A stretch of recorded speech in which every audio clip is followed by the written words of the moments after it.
into Nevada as well as South Carolina. But we want to come back to Hillary Clinton for a second because we talked about the importance of margin. Right now, Associated Press has 57% for Bernie. NBC News has 58. I imagine, what if it gets to 60? I mean, how can you spin that positive? Well, we certainly heard the spin from the Hillary Clinton headquarters. So now let's hear the analysis. Let's go to our Mike Nikitas for that. All right, thanks so much, Brian and Christy. So the margin as it stands right now, let's just put that aside for just a moment, all right? And let's just say that somehow she prevails. That's what the conventional wisdom is. He can't sustain this.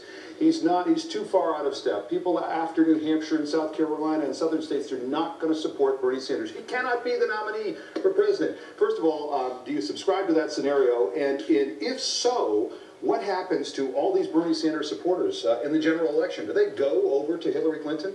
Well, I'm going to repeat what I said before. I've stopped predicting things in this election and saying what is or is not possible. I still believe pretty strongly that Hillary Clinton will be the nominee for the Democratic Party. But let's think about what happened in 2008. Remember that whole Puma phenomenon? You know, party unity, my blank. What people were saying about Hillary Clinton supporters not wanting to get behind Barack Obama. That didn't play out. People licked their wounds for a few weeks. Maybe there were a handful of folks who were licking their wounds a little bit longer. But everyone rallied behind Barack Obama come the general in the fall. I am very, very confident that that's what's going to happen here, no matter who is the nominee. The other side will feel a little bit of a sting for a while. They might grumble, but everyone's going to come back because it's so important to the Democratic Party to win this election in November, no matter who our nominee is. Why do you subscribe to this conventional wisdom that the rest of the country is not going to feel the burn and Hillary Clinton's going to prevail?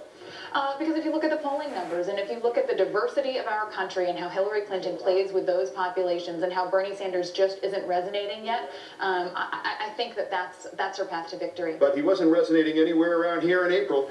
Yeah, true, and things absolutely change, but he has changed in those areas, and he hasn't really changed significantly in those areas where you're talking about people of color, and you know, that is an incredibly important part of the Democratic base, and one that he has yet to really succeed in rallying. And we saw Hillary Clinton, to that point, go to Flint, Michigan, and make an appearance there, I think, with an eye towards South Carolina and future electorates. I think an eye towards South Carolina and future electorates, and I think also trying to cast herself as a real problem solver. You know, someone who takes action, not just talking about things. That's been a big part of her message these past few weeks about Bernie Sanders, and I think she was trying to demonstrate that in real time by going to Flint. Jeff, the path forward, I know you're a Republican, the path forward for Hillary Clinton after tonight, and for Bernie Sanders.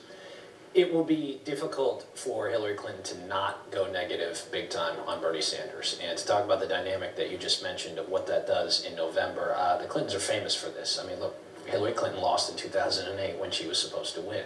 So the track record, and she's not a good candidate, and I think she's the only candidate. Why isn't she a good candidate? She doesn't have a defined message? Well, let's start with that she's under investigation by the FBI. Like, that might be an actual thing that could play into the minds of the voters. You know, I don't think there's any other candidate under investigation by the FBI. So, look, she has a problem right now. She's probably going to have to shake up her campaign a little bit. She may have to. Do you buy that she's not going to shake it up very soon? Because the campaign did say today, no changes. I mean, they came out definitively tweeted no changes to the campaign. She has to do something differently because this is not working for her. What do you think? The change to the campaign? I don't know if there's going to be a change to the campaign right away, but there's a long time between now and November. I think it would be foolish to assume that every campaign is going to stay static. Jesse and Jeff will continue to talk. Christy, Brian, a lot of time still to go. Absolutely, Michael. Thank you. And also another question that